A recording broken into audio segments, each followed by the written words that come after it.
Muy buenas tardes, profesor y compañeros. Mi nombre es Claudia Verónica Merino Orozco, soy alumna de la Facultad de Derecho de la Universidad Nacional Autónoma de México. Actualmente estoy cursando el tercer semestre y el día de hoy traigo para ustedes un tema muy importante que me parece crucial abordar en esta presentación, y es el hablar sobre el Congreso de la Unión y, por supuesto, de sus diferentes características. El poder legislativo es un pilar crucial en nuestra democracia. Y es ahí donde se debaten, crean y modifican las leyes que afectan nuestro día a día, desde temas tan cotidianos como la educación hasta cuestiones más amplias que impactan nuestra economía y derechos, por supuesto. Este proceso no solo involucra a los legisladores, sino que también brinda la oportunidad a los ciudadanos de participar y hacer escuchar sus voces.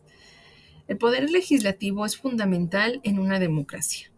Es una de las tres ramas del gobierno que, junto con el poder ejecutivo y el poder judicial, es una democracia muy importante, y su misión principal es expresar la voluntad del pueblo a través de la creación, modificación de las leyes.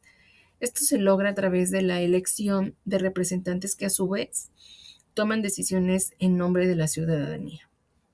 Por lo tanto, el papel del Congreso de la Unión es crucial, que está conformado por la Cámara de Diputados y el Senado, y juega un papel importante en garantizar que las leyes sean discutidas, debatidas y aprobadas de manera transparente y participativa.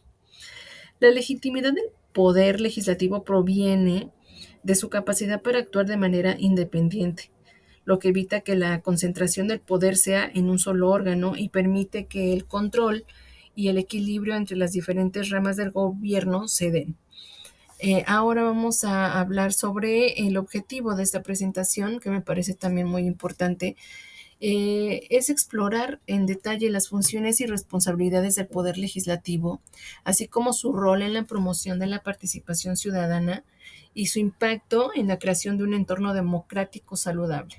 A través de ejemplos y un análisis reflexivo, busco resaltar no solo la importancia de este poder, sino también cómo cada uno de nosotros puede involucrarse y contribuir a fortalecerlo en nuestras vidas cotidianas. Así que, por favor, los invito a que me acompañen en esta presentación, donde vamos a abordar diferentes puntos sobre el Congreso de la Unión. Así que, por favor, quédense. Ahora toca el turno de hablar sobre la estructura del Congreso de la Unión. En México se basa en un sistema bicameral, lo que significa que está compuesto por dos cámaras, que es la Cámara de Diputados y el Senado. Este modelo busca asegurar una representación efectiva y amplia del pueblo y de los estados en la creación de leyes y en el control del gobierno. Vamos a hablar un poco sobre el bicameralismo. Está compuesto, como ya lo dijimos, por la Cámara de Diputados y el Senado. En cuanto a la Cámara de Diputados, es la Cámara Baja del Congreso y está compuesta por 500 diputados, y su principal función es representar a la ciudadanía y participar en el proceso legislativo. Los diputados son elegidos mediante un sistema mixto. 300 diputados son seleccionados a través de un sistema de votaciones mayoritarias relativas. Esto significa que cada uno de los distritos electorales en el país elige un diputado, y el candidato con más votos en cada distrito es el que ocupa el cargo. Por otro lado, tenemos que 200 diputados son electos mediante un sistema de representación proporcional. Quiere decir que en este caso se utilizan listas regionales en las que los partidos políticos presentan candidatos, y el número de escaños que recibe cada partido depende de la cantidad de votos. Así que, o sea, votos que se obtengan a nivel nacional. Y en este sistema busca garantizar que las diferentes fuerzas políticas obtengan representación en función de su apoyo electoral. Ahora vamos a hablar sobre el Senado. El Senado también tiene aquí muchos puntos a resaltar, y es que es la Cámara Alta del Congreso y está constituida por 128 senadores. Su función es representar a los estados y a la Ciudad de México, participando en la creación de leyes y en la fiscalización de las acciones del gobierno federal. La elección de senadores también sigue un enfoque mixto. Tenemos que 64 senadores son elegidos por votación mayoritaria relativa dentro de cada entidad federativa. Esto significa que en cada estado se seleccionan 2 senadores y en los que se obtienen la mayor parte de votos en cada elección son los que ocupan esos escaños. Por otro lado, tenemos que 64 senadores adicionales son designados por representación proporcional. Se asigna un senador de primera minoría a la fórmula de candidatos que haya obtenido el segundo lugar en votos y en cada entidad, lo que permite incluir una mayor variedad de voces políticas en el Senado. Ahora, pues vamos a hablar también un poco sobre su composición y aquí tenemos 2 criterios. Por un lado tenemos que los diputados, que es la Cámara de Diputados con sus 500 miembros, busca reflejar la diversidad demográfica y política de la población mexicana. La combinación de métodos de elección de mayoría y proporcionalidad permite una representación amplia y justa de diferentes grupos sociales y políticos, asegurando que tanto las mayorías como las minorías estén representadas en el proceso legislativo. Y tenemos por otro lado a los senadores, que están compuestos por 128 senadores que tienen como objetivo equilibrar la representación de las entidades federativas en el Congreso. La mezcla de senadores elegidos por mayoría y por representación proporcional garantiza que no solo se escuche la mayoría, sino que también las voces de las minorías, lo que es esencial pues en una república federal como lo es México. Ahora toca el turno de hablar sobre las facultades del Congreso de la Unión. El Congreso de la Unión, como un órgano legislativo del país, posee diversas facultades que se clasifican en diferentes categorías. Y bueno, vamos a detallar estas facultades. Por un lado tenemos facultades legislativas, facultades de fiscalización, facultades electorales, facultades de investigación, facultades jurisdiccionales y relativas a la federación. Vamos a hablar sobre las facultades legislativas. Y aquí tenemos 2 puntos. Una de sus facultades es la iniciativa y la aprobación de leyes. El Congreso tiene la capacidad de presentar, discutir y aprobar leyes en una variedad de áreas de interés público. Esta facultad incluye modificar y derogar leyes existentes, adaptando todo al marco legal y a las necesidades de la sociedad en el Estado. Por otro lado, tenemos las facultades de fiscalización y esta la vamos a dividir en 2 rubros. Es el control del Poder Ejecutivo y recibir cuentas de las dependencias.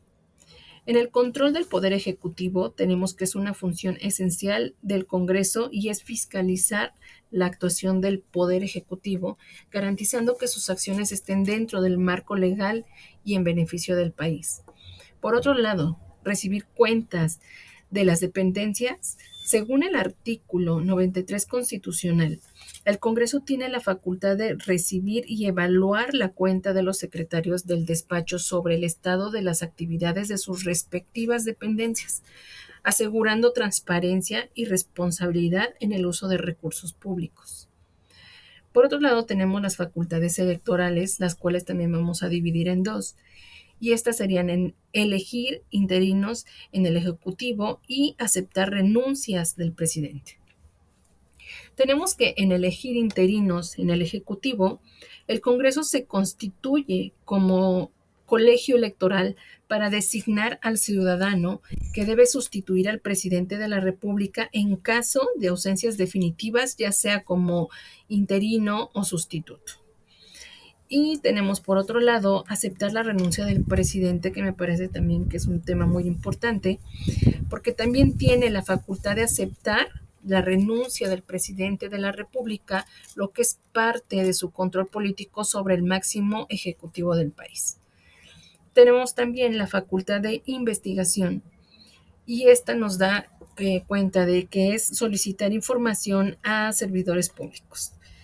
El Congreso puede requerir información de los servidores públicos en relación a su desempeño al interior del gobierno, lo que es esencial para su función de fiscalización y supervisión de la actividad pública.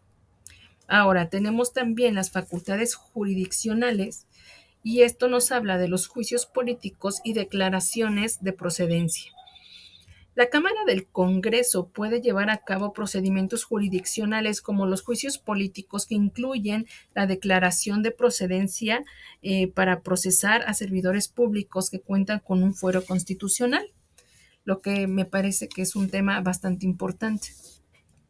Tenemos ahora las facultades relativas a la federación. Y aquí tenemos que la regulación de nuevos estados, el Congreso tiene la autoridad para admitir nuevos estados a la Unión y regular su formación, así como expedir leyes que establezcan las bases para la coordinación entre los poderes federales y locales en la Ciudad de México. Ahora toca el turno de hablar sobre las reglas de calificación. En este contexto, la calificación se refiere a los procesos y criterios que deben seguirse para asegurar la validez de los candidatos en las elecciones. A continuación, voy a describirles las principales reglas de calificación que se dividen en tres. Por un lado tenemos la número uno, que sería la calificación de candidatos, la dos, que sería el proceso de validación de las elecciones, y la tres, que sería la instalación de las cámaras.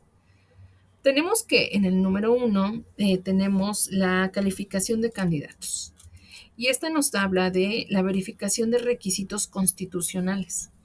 Todos los candidatos que participen en el proceso electoral deben de cumplir con los requisitos estipulados en la Constitución. Esto incluye aspectos como nacionalidad, edad y otros criterios que aseguran que los candidatos sean aptos para ocupar un cargo de elección popular. Ahora tenemos, por otro lado, que en el proceso de validación de elecciones nos dice que en el artículo 60 de la Constitución establece que la validez de las elecciones de diputados y senadores está a cargo del Instituto Nacional Electoral, lo que actualmente pues conocemos como el INE, quien debe otorgar constancia a las candidaturas que obtuvieron mayoría de votos. Este proceso garantiza que las elecciones se realicen de manera justa y que los resultados sean legales y reconocidos. Y por último tenemos la instalación de las cámaras. Y este punto nos habla sobre el procedimiento para la toma de posición. Una vez que se ha validado las elecciones, se procede con la instalación de las cámaras. Este procedimiento incluye la formación de una mesa de decanos, compuesta por los legisladores de mayor antigüedad o de edad. La mesa tiene la responsabilidad de conducir la sesión de instalación y toman protesta a los nuevos miembros y declaran la Cámara legalmente constituida. Tras esta formalidad, se organizan las elecciones para la mesa directiva y se convoca a las primeras sesiones de la nueva legislatura.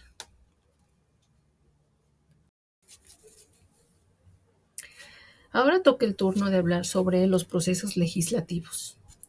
El proceso legislativo en México se estructura en varias fases fundamentales que permiten la creación, modificación o derogación de las leyes.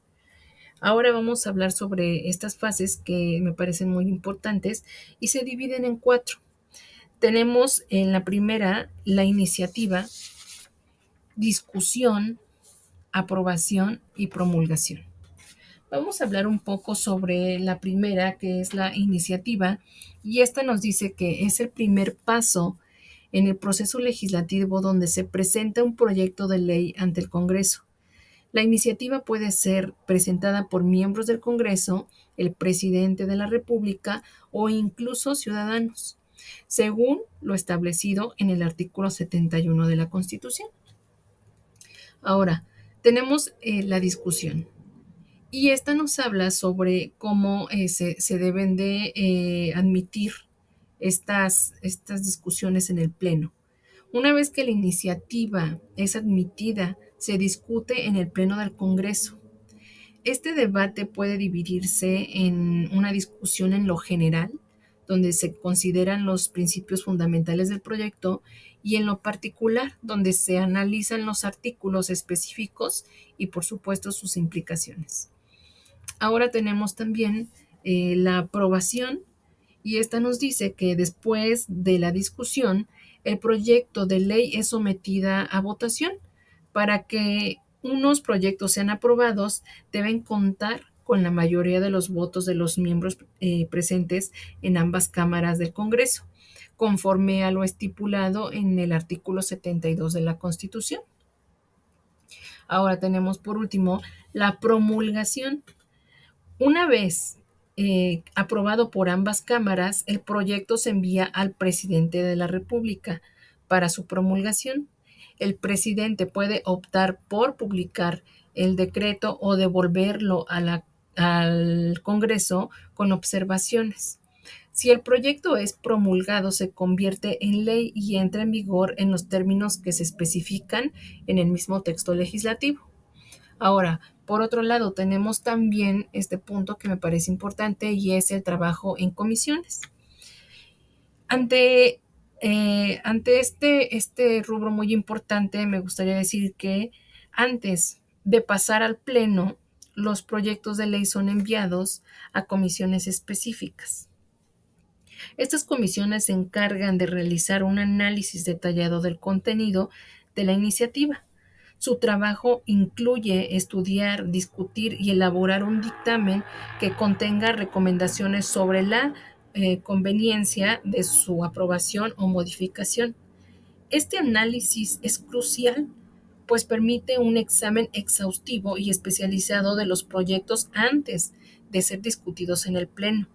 Las comisiones juegan un papel fundamental en la mejora de la calidad legislativa y permite que los legisladores se preparen adecuadamente para la discusión y votación del proyecto en las sesiones plenarias. Ya para concluir, me gustaría pues dar como este cierre sobre dos puntos que me parecen muy importantes resaltar, y es la relevancia del Congreso, esa relevancia tan importante que tiene, y por supuesto también la responsabilidad cívica. Para mí, el Congreso de la Unión desempeña un papel fundamental en el marco jurídico y político.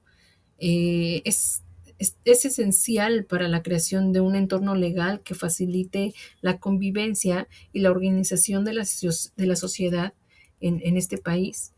Su labor no solo abarca la elaboración y modificación de las leyes, sino que también la fiscalización del Ejecutivo y la representación de la ciudadanía, lo que para mí resalta su relevancia en el sistema democrático de este país.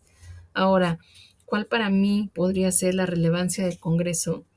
Y pues es que para mí pues el Congreso actúa como el principal órgano legislativo del país, encargado de crear un marco legal que regule la convivencia social, y esto incluye la aprobación de leyes que abordan diversas áreas como los derechos humanos, la economía, el medio ambiente, la educación, entre otros. Y pues estas leyes son cruciales para garantizar el orden social justo y equitativo, protegiendo los derechos y libertades de todos los ciudadanos y, por supuesto, promoviendo un desarrollo armonioso de la sociedad. Ahora, ¿cuál debe de ser nuestra responsabilidad cívica? Creo que la participación ciudadana en el proceso legislativo tiene profundas implicaciones para la democracia. A través de mecanismos como la iniciativa ciudadana y las consultas populares, los ciudadanos tienen la oportunidad de influir directamente en la creación de las leyes y en la toma de decisiones que afectan su vida cotidiana. Esta participación fomenta un sentido de responsabilidad cívica entre los habitantes, promoviendo un compromiso activo con el bienestar de la comunidad y garantizando las acciones del Congreso que reflejen las necesidades y las aspiraciones, por supuesto, pues de la población, ¿no? Así que me gustaría darles las gracias por quedarse hasta el final de esta presentación. Por supuesto, le doy gracias también a mi profesor Derecho Constitucional, el licenciado Marco Antonio Sainz Chávez. Y bueno, espero haber sido muy clara explicándoles este tema. Fue un gusto para mí presentarles, así que pues muchísimas gracias y espero verlos pronto.